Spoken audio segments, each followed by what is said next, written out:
But I also tell them, what's the person who graduated bottom of their class in medical school called? A graduate. Doctor. See, once again, he got it right. Yes, Right? you're absolutely right. Yeah. So when you go to your doctor, you're not like, did you get a 4.0 before I come to you? You just see doctor and go, Right. They must be good enough. Hi, I'm Eric. I'm Mike. And welcome to the Cyber Sitrep. Woohoo! Got it going. Third time's the charm. Third time, exactly. See, once again, always ahead of me. It's great. I love it. That's right. That Trying. means he can take the bullet first, right? It's great. Yeah. Thank you, I buddy. think this is bulletproof. Appreciate I don't know. I mean, my gut is. Appreciate your sacrifice. Yeah, well, thank God, right? It's like you're down because, oh man, that's It's bad. got to get through a lot of blower to get to my organs. So you're saying you got a pretty good chance of survival? I do. Good, yeah, good. That's good to hear, man. That's awesome. So, Mike, what is our sit rep today? Hey, so today we're going to be talking about cyber certifications and do they matter? I teach at night, and I get that question all the time from the students. He does a lot of things at night, and teaching is one of them. Teaching is just one. Yeah, that's true. The one we can talk about. So the cybersecurity certifications, everyone is hearing about them. They're let's pushed go down back. your throat. Yeah, you know? You've got a lot of aspiring cybersecurity aficionados, right? That you're teaching, going through formal training, right? And they're trying to ask the man at the top of the mountain, the guru, of what do we need, right? Does it matter? Do I have to have a degree? Do I have to have certifications? Exactly. To get ahead in the cybersecurity field. Well, and they look at some of us longer in a tooth, and they're like, "You have all these letters after your name," right. And it's like, "I want letters after my name," and I'm like, "Okay, let me tell you how they got there. It didn't happen overnight." Yeah, I think we mentioned that later in the cast, but I think we may have to do a separate one of those. When to say enough is enough for certifications, right? I'm looking to get Azure certified because I think I'm missing the Z. Nice. I should have every other letter after my name from maybe their certification. And now if I can get Azure, I can cover the Z. That was a hard one. I'm glad it's you, not me. I started out with a lot of certs, and I have fallen back on a couple that me are as well. indispensable, Yeah, right? me And as well. that's kind of where we're going to go with this. But okay, so there you were, teaching your students. And they ask, like, well, what one should we get first? Are they worthwhile? Should I get my degree first? Oh, great questions, right? You know? And so I always look towards job boards. Okay. And I'm like, if you look at the job boards, usually education is not a mandatory thing. Right. But your Security Plus or other certs, one of those your name dropping already. I love it. Would get labeled. You know what I mean? Get so shown. You're saying in the job rec they would have explicit exactly. This is a requirement versus a nicety.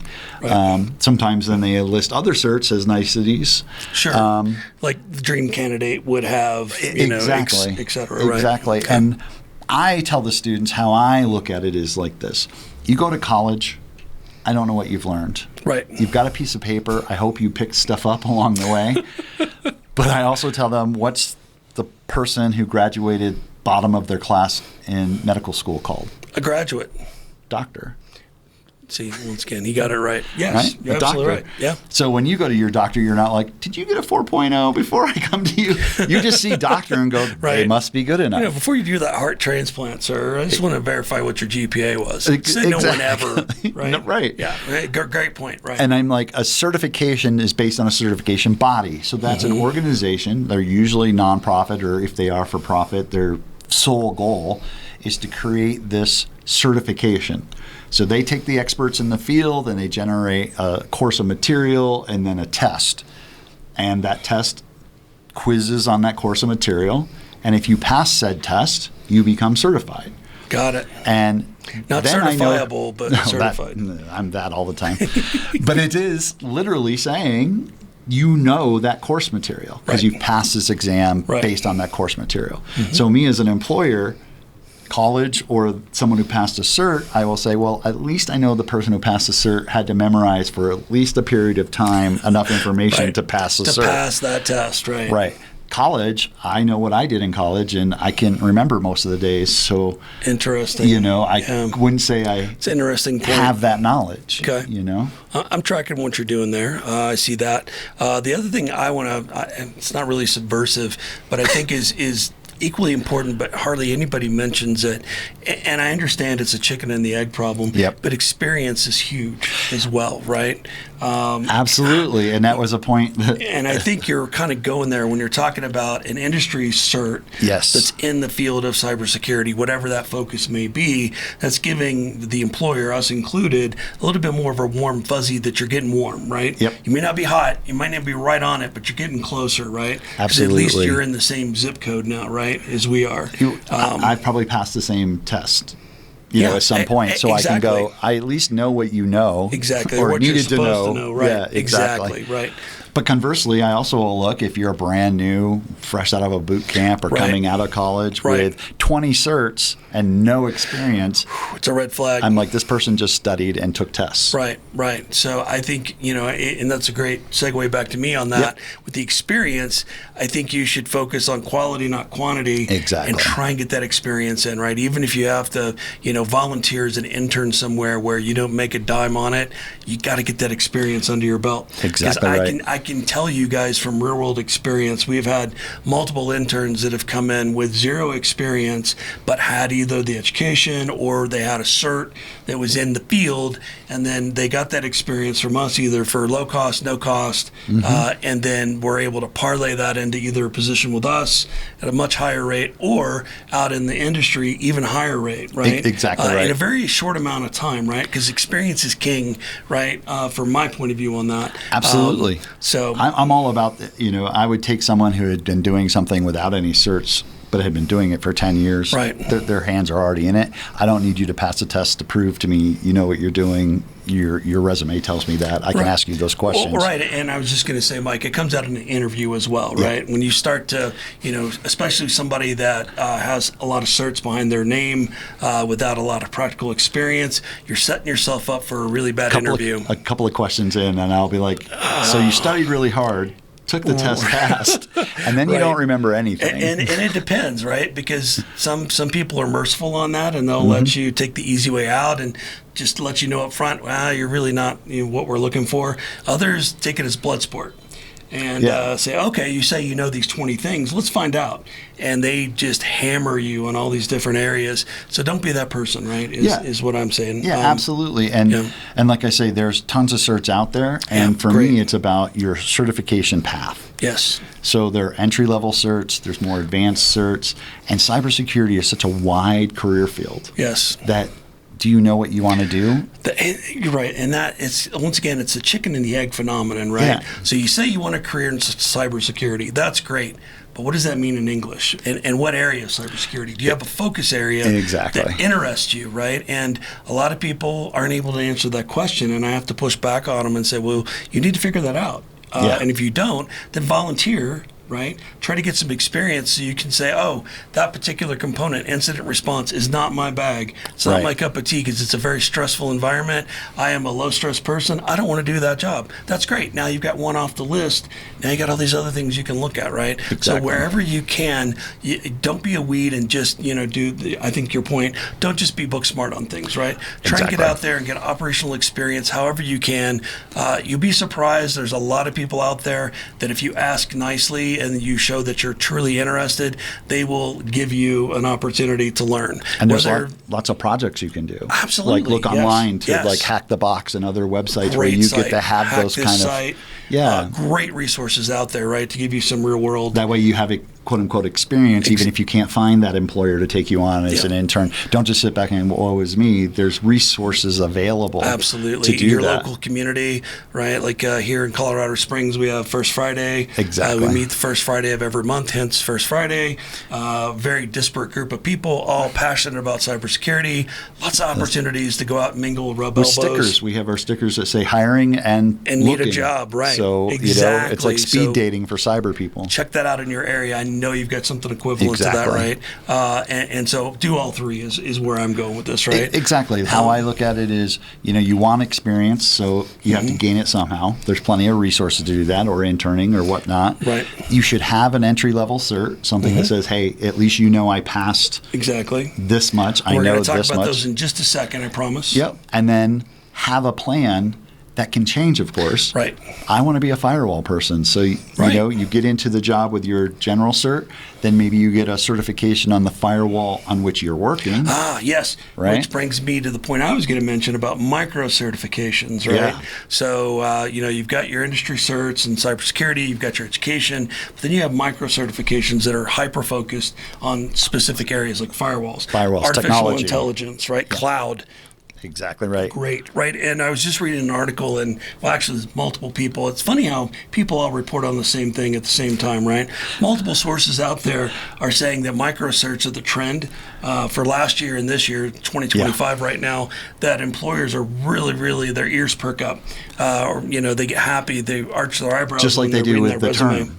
Yeah. Artificial intelligence, AI. And they're like, must have it. Must be in my company. Buzzword, got to have it. So you it. come in with an AI cert and they're like, oh, you have the cert and the thing I want. Yeah, and the nice thing too, Mike, is those micro certs are super affordable. Yep. Some are, you know, free. Some are low cost. Some cost a little more. Just look at that, look it up, and see if there's one that makes sense for your walk. And if you really want to get somebody's attention, to Mike's point, look at what their job rec is saying. Look at what their company does. Maybe look at their prospectus. Look at their financials. See what areas, what verticals they're in. Do a little bit of detective work, right? You gotta earn your supper, right? Look that up, and then pick a micro cert that's in that area, right? Exactly. So that if they're a Cisco shop or another kind of work center, you can go in and say, yeah, I've got a cert in this as well, because now I'm leaning to what your company does. But also sit back and think, get the job. Most companies will then pay for your certifications, specifically those micro certs, because you get hired in, hey, I had Security Plus, but I'm really going to work on your firewall. And they're like, what kind of firewall do we have? Great, we'll send you to school for that. Exactly. And that's how you end up with the alphabet soup. That's what I tell the students. It isn't that you're just smarter than the next guy or gal. It is the fact that you are literally working on one type of equipment and then you move to a different type of equipment. And the truth moves, right? Yep. So you go get certified in that. Absolutely. And over the years, you're like, man, I did pick up all these letters.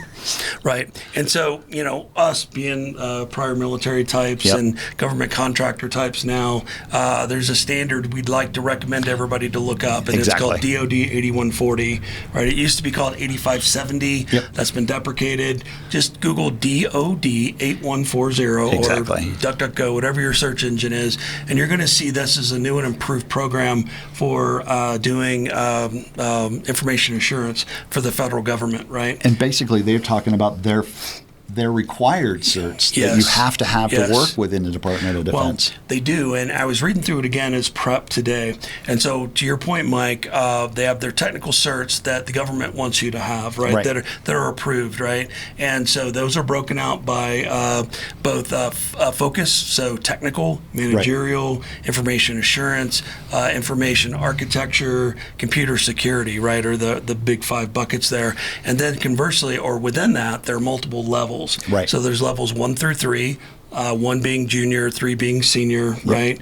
For all those fields except for computer security, and then they have different roles, but it's basically the same thing. So it's a great resource. Look at that. Just look at DOD 8140 approved certifications, and you'll have the master list. Now, these are the high-level certs. These aren't the micro certs we're talking about. These are things like you mentioned earlier, you name drop Security Plus. CompTIAs. Which is through CompTIA, right? Which is one of the big certification bodies out there. Excellent choice.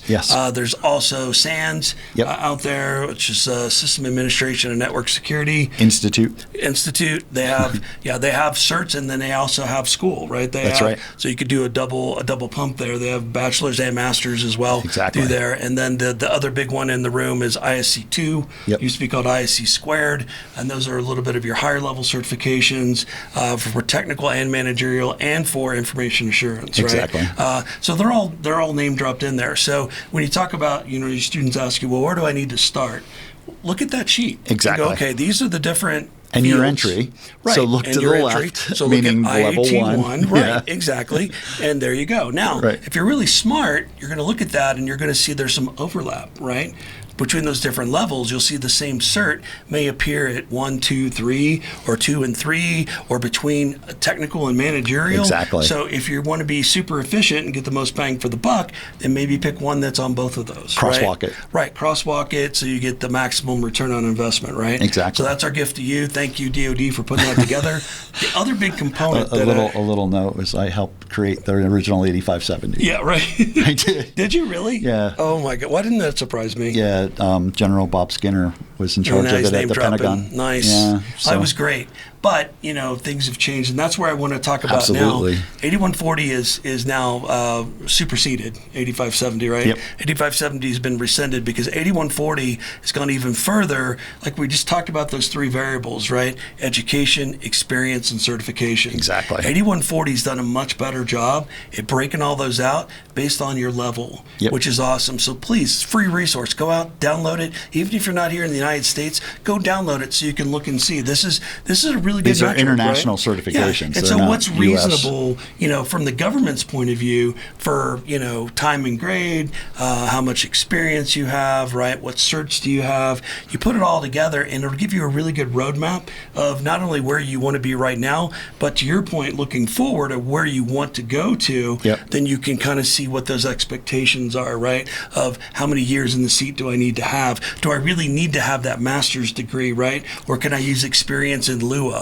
The answer is yes to all that, right? I prefer experiences over what you did in college. Well, and that's something we've seen recently, at least what we've re-engaging with government. Government used to say, no, you got to have it all. Yep. You got to have a minimum of a bachelor's degree for a level 2. You got to have a master's for a level 3, and you got to have, the equivalent cert, right? Correct. For that. And there's always been a carve out for experience, but it was more of a case by case basis. But now, once again, 8140 is giving us more flexibility there, saying, well, now we have a formula, right, that we can generally look at. Right. So if you don't have that master's degree and you still want to go for a level 3 position, then this is the expectation from the government. And you've been doing it as an NCO, as we were, for X number of years in the military. Exactly. They're like, that's probably better than an education, so let's give you that, that credit. And we're looking at it, too, as hiring organization, right? Absolutely. Because it's much more thorough and in-depth. It took what 8570 put together and fleshed it, I think, a little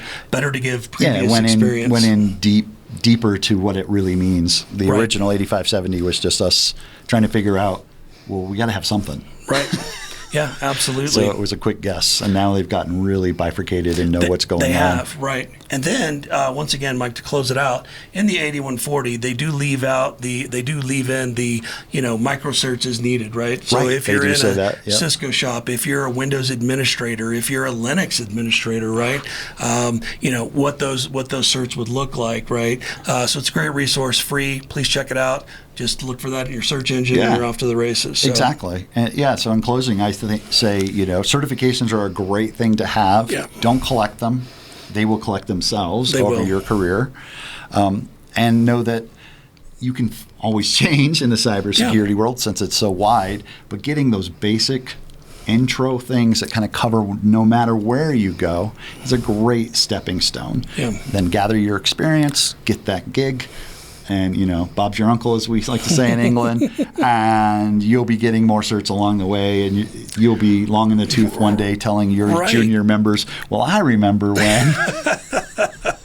Back in the good old days. When all I needed was a CompTIA and a this, and they're like, what's that? Yeah, it's funny you say that. One of our former employees that pivoted to a really cool job came back in and said, yeah, things have changed since you took your CISSP. Yeah. Because he just recently got his. Kudos to you, Mason. Good job, buddy. And he was telling me about the differences now, and I'm like, wow, it's a new world out there, right? Yeah, mine was on paper. So mine too. Yeah, exactly. And just the domain. Not aging myself, but I took that certification with a little bubble thing that I filled. And we're never going to take it again because we're never going to let it expire, right? Continuing education credits are my friend. Yeah, and that's the other thing, remember, when you get those certs, if you have too many, and if they don't have reciprocity with your continuing education, it gets to be a burden to try and keep up. Yep. So, focus on the thing you need right now. If you want to keep that, great. When you get to those level 3 certs, we recommend you keep those. Yes. So choose wisely, choose smartly.